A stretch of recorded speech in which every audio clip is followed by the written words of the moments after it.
The same Spirit that raised Jesus from the dead dwells in you.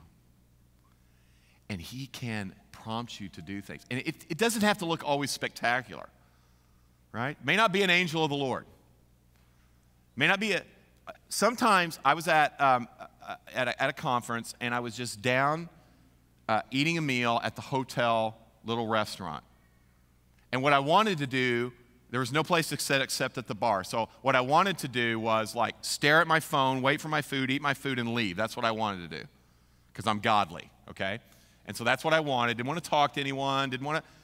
And this guy comes up, and I know this guy, and he's not a Christian yet, and we start talking, and and it was like the Lord said, you stay and you talk to him, and then you talk to him, the next day, and then you pursue him when you get back to St. Louis.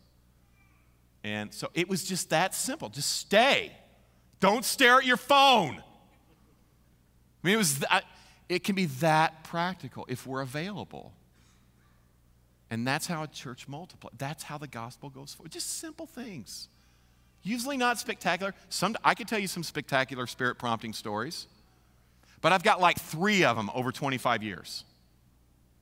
Most of the time, it's just mundane, just normal thing. Well, you're there at the party, go to this party, and you're hearing all these dirty jokes. You're like, should I be here? This is crazy. And then a conversation happens, right? It's just simple.